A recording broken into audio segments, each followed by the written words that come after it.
Today we will start chapter 5th, Crafts and Industries in the Colonial Periods.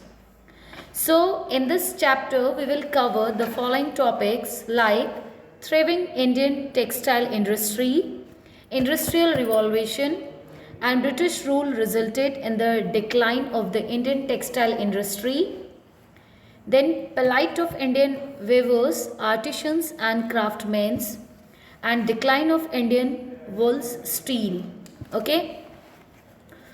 So in chapter 4 we were discussed about how the Britishers exploit the peasants by imposing on them heavy land revenue. Okay. Now in this chapter we will discuss that how the Britishers has exploit our artisans and our craftsmen. Okay. So before industrial revolution began in England, East India Company bought spice, textile and other goods from India and exported them to England and the European countries, making enormous profit. Okay. So before industrial revolution began in England, जो east India company थी हमारे India से जितना भी spice था, textile थे, other useful resources थे, ठीक है, उन रिसोर्सेस को वो इंग्लैंड को सप्लाई करते थे, एक्सपोर्ट करते थे या यूरोपियन कंट्रीज़ को वो एक्सपोर्ट करते थे और बहुत ज़्यादा उनसे प्रॉफिट अर्न करते थे.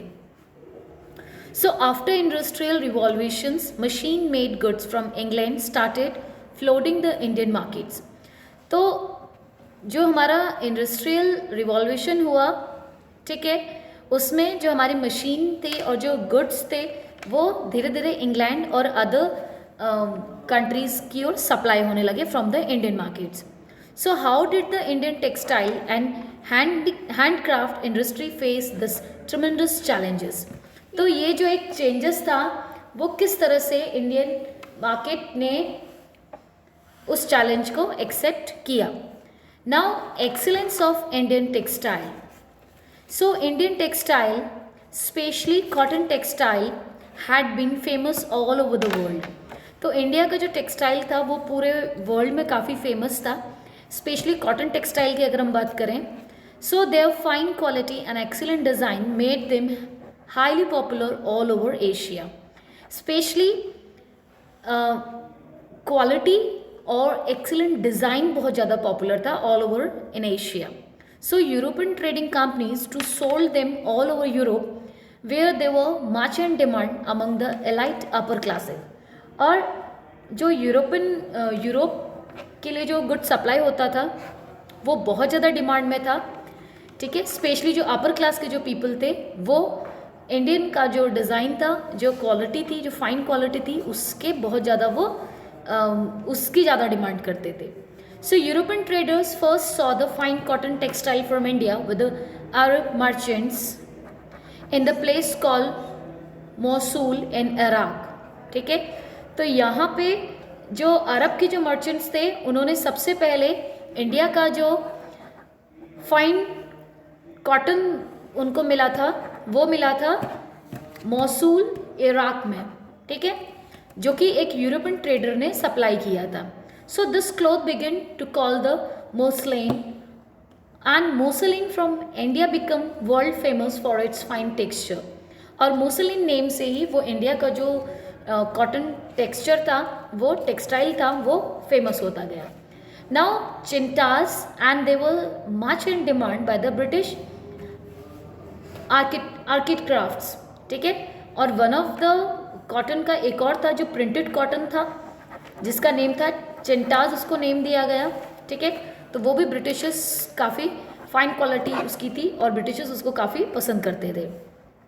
So word chintzes is drive from the Hindi word chint meaning a cloth with design of small and colourful flowers. तो चिंट्स का मीनिंग है छोटे छोटे जो डिज़ाइन होते हैं जिसमें फ्लावर्स बने होते हैं, ठीक है, एक ऐसा कपड़ा, ठीक है. नाउ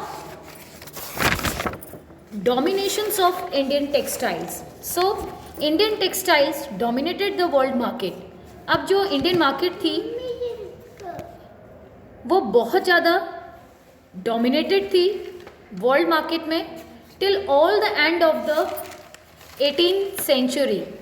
ठीक है, 18th सेंचुरी तक इंडिया पूरे वर्ल्ड में उसका जो गुड्स था, उसके जो क्लॉथ था, वो बहुत ज़्यादा पॉपुलर हो गया था। Now producers of wool and skill in England started protecting against the import of Indian cotton textile. The British government tries to protest their local textile industries by banning the use of chintas or printed cotton from India. ठीक है, अब यहाँ पे British government ने बहुत कोशिश करी कि जो कॉटन प्रिंटेड कॉटन जो क्लॉथ था, जिसको हम चिंटास बोल रहे हैं, वो आउट ऑफ इंडिया एक्सपोर्ट ना हो, ये बहुत ज़्यादा कोशिश की गई ब्रिटिश गवर्नमेंट के द्वारा। But still the Indian cotton textile were in great demand due to their fine design and superior quality. लेकिन फिर भी जो क्लॉथ की जो क्वालिटी थी वो बहुत ज़्यादा सुपीरियर थी, उसका डिज़ाइन बहुत अच्छा था, तो जिसके कारण वो मार्केट में उसकी डिमांड बनी रही। Now a blow to Indian textile. So the invention of the steam engine by Richard Arkwright brought about a revolution in cotton textiles production in England. So cotton cloth could be now woven at a much faster pace in a huge quantity. अब जो cotton था वो England में supply होना था, तो इस वजह से इसका जो क्वालिटी था, इसकी जो क्वांटिटी थी, वो बहुत ज़्यादा ह्यूज बढ़ती गई। The entire weaving process was also much cheaper, और मशीन के द्वारा ये प्रोडक्शन होने लगा था, तो जिसके कारण अब जो कॉटन था वो काफ़ी चीपर रेट में बनने लगा। Now the hand woven cotton textile of India had to compete with the machine made British textile which was cheaper and produced in a vast quantity. ठीक है, तो पहले जो हैंड से बनता था वो धीरे धीरे कम होने लगा क्योंकि मशीन्स के द्वारा प्रोड्यूस होने लगा था कॉटन। ठीक है, मोरओवर व्हेन इंडियन टेक्सटाइल वो imported to Britain, a very heavy custom duty was imposed to create unfavourable condition for the Indian textile goods. और जब इंडियन टेक्सटाइल गुड्स ब्रिटेन से इंपोर्ट किया जाने लगा, a very heavy custom duty was impose to create unfavourable condition for the Indian textile goods.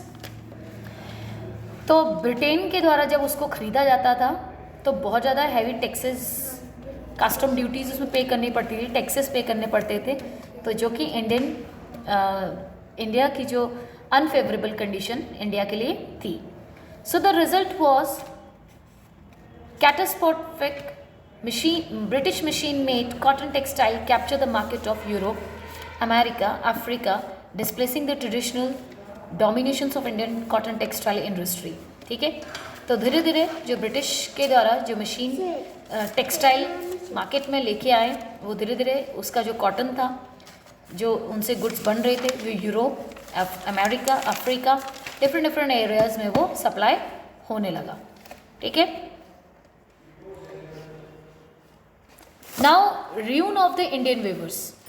So industrial revolution marked the banning of machinist production of cheaper goods. In India, weavers were the worst affected lot in India. अब जब machines के द्वारा goods को बनाने लगे, cotton को बनाने लगे, तो जो हैंडलूम्स थे, जो लोग हाथ से बनाते थे, ठीक है, उनका जो बिजनेस था वो धीरे धीरे पिटने लगा, कम होने लगा, क्योंकि उनकी डिमांड कम होने लगी। हाथों से कोई सामान बनता था तो वो बहुत ज़्यादा टाइम लगाता था, मशीन के द्वारा कोई सामान बनता था तो वो इजीली बहुत कम समय में ज़्यादा उसका प्रोडक्शन इजीली हो जाता था। So thousands of weavers were thrown out of employment, तो बहुत से जो वेवर्स थे वो अनएम्प्लॉयमेंट हो गए। The worst affected win the weavers of Bengal, और बेसिकली बंगाल में जो वेवर्स थे वो ज़्यादा इफेक्ट इससे हुए।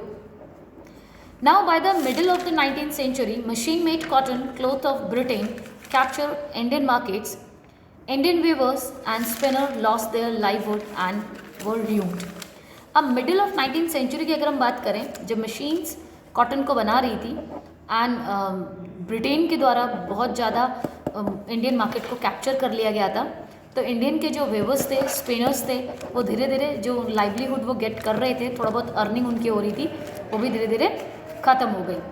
सो these craftsmans were force to leave their ancestral profession. तो जो उनका एंसेस्ट्रल प्रोफेशन था, काफ़ी लंबे समय से उनके दादा फिर फादर कर रहे थे, उनको वो काम छोड़ना पड़ा। मैनी बिकम एग्रीकल्चरल लेबर्स, बहुत से उसमें एग्रीकल्चर लेबर्स बन गए। Some migrated to the cities for work while some others joined the cotton mills that come up in Bombay, Nagpur, Kanpur, etc. और कुछ वेवर्स को जो ब्रिटिशर्स के द्वारा इंडस्ट्री सेट कर दी गई थी, like Bombay, Nagpur, Kanpur, in particular areas में मिलों में काम करना शुरू किया। So some of them also went out to work in a plantation in Africa, South America, and ruins of Indian weavers was one of the greatest tragedies of India। तो ये जो घटना थी, ये बहुत ज़्यादा पैथेटिक कंडीशन थी weavers के लिए, ठीक है। जो वेवर्स थे उनको अफ्रीका, साउथ अमेरिका में जाकर के प्लांटेशन वाला वर्क स्टार्ट करना पड़ा, so that they can earn for their livelihood. Okay.